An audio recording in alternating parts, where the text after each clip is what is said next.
காதல் திருமணங்கள் மிகுந்து போன ஒரு காலம் அது. வெகு சில திருமணங்கள் தான் பெற்றோர்கள் ஏற்பாடு செய்து வைக்கிற திருமணம். பெரும்பாலும் காதல் திருமணங்கள் தான் நடைபெறுகிறது.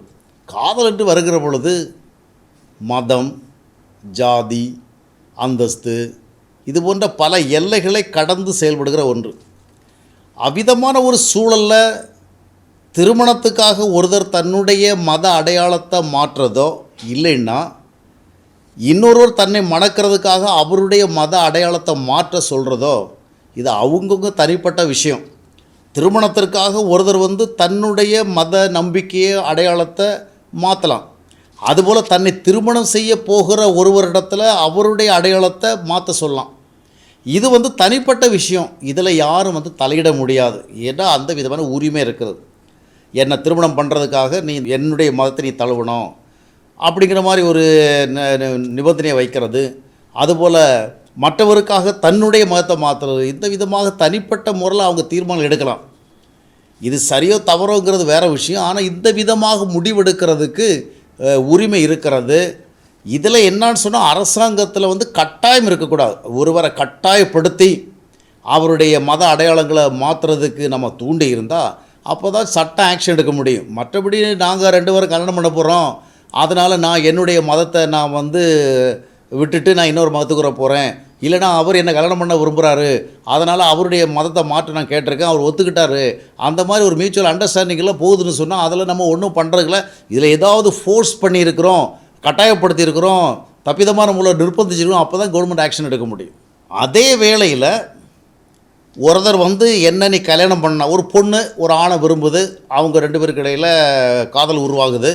இப்போ கல்யாணம் பண்ணுற ஒரு ஸ்டேஜ் வரவரில் தன்னுடைய குடும்ப கௌரவத்துக்காக, தன்னுடைய சமுதாய அந்தஸ்திற்காக, தன்னுடைய மத நம்பிக்கைக்காக தான் திருமணம் செய்ய போகிற அந்த நபரிடத்தில் ஒரு பொண்ணு சொல்லுன்னு வச்சிங்களேன், நீ என்னை கல்யாணம் பண்ணணுன்னா நீ என்னுடைய மதத்துக்கு நீ வரணும் அப்படின்னு இந்த பொண்ணு சொல்லுது. இல்லைன்னு சொன்னால் ஒரு ஆண் வச்சிங்களேன், அந்த ஆண் ஒரு பொண்ணை விரும்பின பிறகு அந்த பொண்ணை திருமணம் பண்ண போகிற நேரத்தில் இல்லை எங்கள் வீட்டில் உன்னுடைய மதத்தை மாற்றணும்னு சொல்கிறாங்க, நீ மதம் மாறணும், நம்ம நம்பிக்கை மாற்றணும், அந்த மாதிரி சொல்லி அந்த மதம் மாற வைக்கிறது ஒரு நியாயமான செயல் அல்ல. ஏன்னா ஒரு பையன் இல்லைனா ஒரு பொண்ணு இன்னொரு தடவை விரும்பி போகும் பொழுது அவருடைய மொத்தத்தையும் ஏற்றுக்கொண்டு தான் போகணும். இப்போ உதாரணமாக கடையில் போய் நீங்கள் ஒரு பொருளை பார்க்குறீங்க, பார்த்த உடனே அதில் விரும்புகிறீங்க, அதை வேணும்னு நீங்கள் வாங்க போகிறீங்க, வாங்குறவள்ள அதில் இருக்கிற சில பார்ட்ஸ் எல்லாம் நீங்கள் என்ன செய்ய முடியாது, மாற்ற முடியாது. ஏன்னா அந்த பொருள் எப்படி இருக்கிறதோ அப்படி தான் பார்த்துருக்குறீங்க, விரும்பி இருக்கிறீங்க, வாங்க போகிறீங்க. அதில் இல்லைங்க நான் பாதி வரைக்கும் எனக்கு ரைட்டு, பாதி எனக்கு பிரியமில்லை, அதனால் அதை மட்டும் மாற்றி கொடுங்கன்னா பொதுவாக பெரும்பாலான பொருள் அந்த மாதிரி கொடுக்க முடியாது. அதுபோல் என்ன நீ கல்யாணம் பண்ணணுன்னா உன் மதத்தை மாற்று அந்த மாதிரி சொல்லுகிற வேளையில் சட்டப்பூர்வமாக இதுக்கு அங்கீகாரம் கிடைத்தாலும் இது ஒரு நியாயம் அல்ல. ஏன்னா ஒரு பொண்ணு ஒரு ஆணை விரும்புகிறவள்ள அந்த ஆணிடத்தில் என்னென்ன இருக்கோ அதையெல்லாம் பார்த்துட்டு தான் விரும்பியிருக்கிறான். இப்போ அதை அப்படியே ஏற்றுக்கொள்ளுதான் உண்மையான நியாயம். இதில் போய்ட்டு இல்லை எங்கள் வீட்டில் இதை ஏற்றுக்க மாட்டாங்க, எங்கள் உறவில் ஏற்றுக்க மாட்டாங்க, எங்கள் சமுதாயத்தில் இது அந்தஸ்தாக இருக்காது, அதனால் நீ என்னை கல்யாணம் பண்ணணும்னு சொன்னால் மதத்தை மாற்று அப்படி சொல்லும் பொழுது இதுக்கு சட்டபூர்வமான அனுமதி இருந்தாலும் நியாயமானது அல்ல என்பதுதான் உண்மை. அந்த விதமாக இன்னைக்கு கிறிஸ்தவ மக்கள் மத்தியிலையும் இந்த பிரச்சனை இருக்குது. நிறைய கிறிஸ்தவ குடும்பத்தில் கிறிஸ்தவ பையன் கிறிஸ்தவர் அல்லாத ஒரு பொண்ணை விரும்புகிறான், அதே மாதிரி ஒரு கிறிஸ்தவ பொண் கிறிஸ்தவர் அல்லாத ஒரு பையனை விரும்புகிறாங்க. இந்த மாதிரி ஒருத்தர் விரும்பி இறுதியில் கல்யாணம் பண்ண போகிற அந்த அளவுக்கு வந்த பிறகு அது எல்லாருக்கும் தெரிய ஆரம்பிக்கிறோம். அங்கே வீட்டில் நிர்பந்தம் கொடுக்குறாங்க, இல்லை அவள் கிறிஸ்தவ அறியாத ஒரு பொண்ணு, இல்லைன்னா இவன் கிறிஸ்தவ அறியாத ஒரு பையன், அந்த பையனுக்கு நாங்கள் பொண்ணை கொடுக்க மாட்டோம், இல்லைன்னு சொன்னால் எங்கள் பையனுக்கு அந்த பொண்ணை எடுக்க மாட்டோம், மதத்தை மாற்றணும், கிறிஸ்தவராக மாறணும், கிறிஸ்தவ ஏற்றுக்கொள்ளணும், அந்த மாதிரி சொல்லுகிற ஒரு நடைமுறை இப்பொழுது கிறிஸ்தவ மக்கள் மத்தியில் காணப்படுகிறது. ஆனால் இதில் ஒன்றை புரிந்து கொள்ள வேண்டும், இது ஒரு நியாயமான செயல் அல்ல. அதாவது கிறிஸ்தவ பெண்ணாக தன்னை அறிந்திருக்கிற ஒரு பெண், இல்லைன்னா கிறிஸ்தவ ஆணாக அறிந்திருக்கிற ஒரு ஆண் கிறிஸ்தவ நம்பிக்கைகளையும் அறிந்திருக்கிறார். இவர் போயிட்டு ஒரு கிறிஸ்தவ பொண் கிறிஸ்தவர் அல்லாதவர் விரும்புகிற பொழுது, இல்லை ஒரு கிறிஸ்தவ பையன் கிறிஸ்தவர் அல்லாத ஒரு பெண்ணை விரும்புகிற பொழுது அந்த பெண்ணினுடைய எல்லா நிலைகளையும் பார்த்து அவருடைய ஸ்டேட்டஸ், ப்ரெசன்ட் ஸ்டேட்டஸ் என்ன எல்லாவற்றையும் பார்த்து விரும்புகிறோம். விரும்பின பிறகு கல்யாணம் பண்ணணும்னு சொன்னால் நீ மதத்தை மாற்றணும், எங்கள் வீட்டில் சம்மதிக்கலை அப்படிங்கிறவள போகும்பொழுது இது ஒரு நிர்பந்தம். சில வேளையில் இந்த மாதிரி நிர்பந்தங்களை கொடுத்து அவங்க மதத்தை மாற்றுற வேலை அரசாங்கம், அதாவது சட்டப்பூர்வமான நடவடிக்கை எடுக்க முடியும். அதனால தான் முதலாவதை சொன்னேன், அதில் வந்து உரிமை இருக்குது. ஆனால் கிறிஸ்தவர்களுங்கிற கண்ணோட்டத்தில் பார்க்கும் பொழுது, நீங்கள் கிறிஸ்தவர்களாக இருந்து கொண்டு இருக்கும் பொழுது கிறிஸ்தவர் அல்லாத ஒருத்தரை விரும்பி கல்யாணம் பண்ண போகிறவள நீ என் மதத்துக்கு வரணும் அப்படின்னு சொல்கிறது நியாயமானதல்ல. ஆனால் இதுதான் இன்றைக்கு நடைமுறையில் இருக்குது. ஏன்னா சில நேரத்தில் பிள்ளைகள் வந்து என்ன பண்ணிக்கிட்டு சொன்னால் கிறிஸ்தவர் அல்லாதவர்களை விரும்பிடுது. அப்பா அம்மாவுக்கு பெரிய நிரலாகி போகுது. என்ன பண்ணுறது, நம்ம சபையில் உள்ள கேட்பாங்களே, சமுதாயத்தில் கேட்பாங்களே, இல்லை என்றால் நீண்ட காலமாக நாம் ஒரு குறிப்பிட்ட மதத்தில் இருக்கிறோம், அது நமக்கு மனசாட்சி பாதிக்குது, நம்ம குடும்பத்துக்கு ஒத்துக்காது, என்ன பண்ணுறது, சரி அந்த பொண்ணுக்கிட்ட வந்து மதத்தை மாற்ற சொல்லு, அவங்க மத நம்பிக்கை மாற்ற சொல்லு, கிறிஸ்தவ ஏற்றுக்கொள்ள சொல்லு, ஞானஸ்நானம் பெற்றுக்கொள்ள சொல்லு, அந்த மாதிரி அந்த பொண்ணுக்கிட்ட சொல்லி ஒத்துக்கிட்டால் நான் சம்மாதிக்கிறேன், இந்த மாதிரி சொல்கிற வழக்கம் இருக்குது.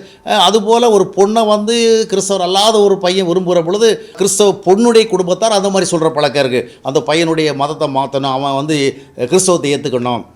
இது வந்து ஒரு நியாயமான ஒன்று அல்ல. ஏனென்றால் இதில் இன்னொரு பிரச்சனை என்னன்னு சொன்னால், இயேசு கிறிஸ்துவை விசுவாசிக்க இன்னொருத்தட்ட சொல்லும் பொழுது அதுக்கு ஒரே ஒரு காரணம் தான் இருக்கணும். என்ன காரணம்னா, பாவத்திலிருந்து விடுதலை அடைந்து பரிசுத்தமாக வாழ்கிறதுக்கு, நித்திய வாழ்வை சுதந்திரிக்கிறது. இதுக்குத்தான் ஒருத்தர் இயேசு கிறிஸ்துவை ஏற்றுக்கொள்ளணும். ஒரு பொண்ணை கல்யாணம் பண்ணுறதுக்காக நீ இயேசு கிறிஸ்துவை ஏற்றுக்கொள்ளணும், ஒரு ஆணை கல்யாணம் பண்ணுறதுக்காக நீ இயேசு கிறிஸ்துவை ஏற்றுக்கொள்ளணும்னு சொல்கிறவில்லை. இது கர்த்தருடைய நாமத்தை வீடில் வழங்குகிற செயல். இந்த நபர் வந்து ஒரு பொண்ணோ இல்லைன்னா ஒரு ஆணோ இப்போ தன்னுடைய சுயநலத்துக்காக, தன்னுடைய குடும்ப சூழலுக்காக, தன்னுடைய பெற்றோரை திருப்திப்படுத்துறதுக்காக மற்ற நபரிடத்தில் சொல்லுகிற நிலைமை ஏற்படுன்னா, நீ வந்து கிறிஸ்தவத்தை ஏற்றுக்கொள்ளணும். ஆனால் ஒருவர் கிறிஸ்தவத்தை ஏற்றுக்கொள்ள கிறிஸ்துவை ஏற்றுக்கொள்ளணும்னு அர்த்தம். கிறிஸ்துவ எதற்கு ஏற்றுக்கொள்ளணும்? இயேசு கிறிஸ்து எதற்கு இந்த உலகத்திற்கு வந்தார்? மற்றவங்களுக்கு கல்யாணத்தின் சம்பந்தமாக ஏதாவது தேவை ஏற்பட்டால் அவரை ஏற்றுக்கொண்டால் கரெக்டாகும், அப்படியா? இல்லை. பாவிகளை ரட்சிக்க இயேசு கிறிஸ்து உலகத்திற்கு வந்தார், தேவனுடைய பிள்ளைகளாக மாற்ற வந்தார். அந்த தேவைக்குத்தான் ஒருவரிடத்தில் வந்து நீ இயேசு கிறிஸ்துவை ஏற்றுக்கொள்ளு சொல்ல வேண்டும் என்று, என்ன கல்யாணம் பண்ணணுமா நீ இயேசு கிறிஸ்துவை ஏற்றுக்கொள், உன்னை நான் கல்யாணம் பண்ணணுமா நீ இயேசு கிறிஸ்துவை ஏற்றுக்கொள் சொல்கிற பொழுது இது வந்து தேவனுடைய பார்வையில் சரியான செயல் அல்ல. ஏனென்றால் நாம் தேவையில்லாமல் ஆண்டவர் அந்த இடத்துல என்ன செய்கிறோம், கொச்சப்படுத்துகிறோம். இப்போ சம்மந்தப்பட்ட நபர் வந்து இயேசு கிறிஸ்துவை வந்து விசுவாசிக்கிறேன், இயேசு நானும் கிறிஸ்தவர் ஆகிறேன்னு சொல்கிறவில்ல. ஆக்சுவலி அவர் எதுக்காக அதை செய்கிறார்? ஒரு பொண்ணை கல்யாணம் பண்ணுறதுக்கு, இல்லைன்னா ஒரு ஆணை கல்யாணம் பண்ணுறதுக்கு. அப்போ திருமண உறவுக்காக இயேசு கிறிஸ்துவை ஏற்றுக்கொள்ள சொல்லுவது வேதத்தின் அடிப்படையில் சரி கிடையாது. நாம் குடும்ப சூழலுக்காக, சபை சூழலுக்காக, சமுதாய சூழலுக்காக நாம் செய்கிறோம். நடைமுறை சூழலில் நமக்கு வேறு வழி இல்லை, அதில் கொஞ்சமாக அந்த மாதிரியாக செஞ்சு குறைஞ்சபட்சம் அவன் கிறிஸ்தவன் தான் அப்படிங்கிற ஒரு அடையாளத்தோடு வந்தால் கொஞ்சம் நமக்கு சேதாவரை குறைமேன்னு செய்கிறோம். நான் இதை எதற்கு சொல்லுகிறேன்னா, இது ஒரு சரியான முறை அல்ல என்பதை தான் சொல்லுவேன்.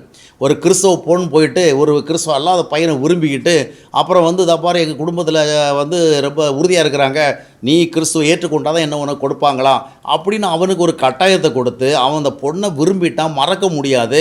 அதனால் போயிட்டு அந்த பொண்ணுக்காக அவன் மதம் மாறுகிறான்னா, ஒன்று இது ஒரு கட்டாயம், இதுதான் ஒரு மத மாற்றம் சொல்கிறது. கட்டாய மத மாற்றம் இருக்கிறது இதை சொல்லலாம். இதை சட்டபூர்வமாக நடவடிக்கை எடுக்க முடியாமல் இருந்தாலும் இது வந்து கர்த்தருடைய பார்வையில் சரியில்லைங்கிறதா அர்த்தம். இன்னொன்று வந்து இதில் வந்து நம்ம இயேசு கிறிஸ்துவை ஏன் ஏற்றுக்கொள்ள சொல்லணும், நான் வேணுமா உனக்கு, உன்னை நான் கல்யாணம் பண்ணணுமா நீ ஏற்றுக்கொள்ளணும். அப்போது தேவையில்லாமல் இயேசுநாதர் நம்ம இதில் இன்வால்வ் பண்ணி அவருடைய நாமத்தை கொச்சப்படுத்துகிறோம். மொத்தத்தில் சொல்ல வருவேன்னா, நீ ஒரு கிறிஸ்தவ பெண்ணா, நீ ஒரு கிறிஸ்தவ ஆணா, நீ கிறிஸ்தவ நம்பிக்கைக்கு தான் முதலிடம் கொடுக்கணும், கிறிஸ்தவோடு உள்ள வாழ்க்கைக்கு தான் முதலிடம் கொடுக்கணும், கிறிஸ்தவனுடைய ஐக்கியத்துக்கு தான் முதலிடம் கொடுக்கணும். இரண்டாவது உன்னுடைய சூழல் தெரியும், உன்னுடைய குடும்ப சூழல் தெரியும், இவளின் மத்தியில் நீ ஞானமாக தான் இருக்கணும். நீ பழகிற பொழுது யாராவது ஒருவரை பழகி விடுகிறாய், பழகி விட்ட பிறகு மதம் வந்து குறுக்கிடுகிறது, குறுக்கிட்ட உடனே சரி அது ஒன்றும் பெரிய மேட்டர் கிடையாது, நாம் சொன்னால் அவர் மாறிடுவார், நான் சொன்னால் அவர் மாறிடுவா, அப்படி போகிறவில்லை. இது வந்து சம்மந்தம் இல்லாமல் இயேசுநாதருக்கு கொண்டு வரோம். இயேசுநாதர் பாவிகளை ரட்சிக்கிறதுக்காக வந்தாரே ஒழிய வேறு எந்த பர்பஸுக்காக நம்ம அவரை என்ன பண்ணுவோம், அதாவது கல்யாணம் நடத்துறதுக்காக அவரை ஏற்றுக்கொள்ள சொல்வது ஒரு சரியான முறை இல்லை.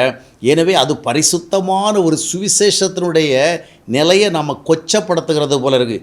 எனவே ஒரு ஆணாக பொண்ணா சரி, நீங்கள் கிறிஸ்தவ குடும்பத்துக்குள்ளே சேர்ந்தீங்கன்னா நீங்கள் அந்த கிறிஸ்தவ நம்பிக்கைக்கு ஏற்றபடி, அந்த நித்திய சார்ந்த சிந்தனைக்கு ஏற்றபடி நீங்கள் இந்த உலகத்தில் ஞானமாக இருக்க வேண்டும்.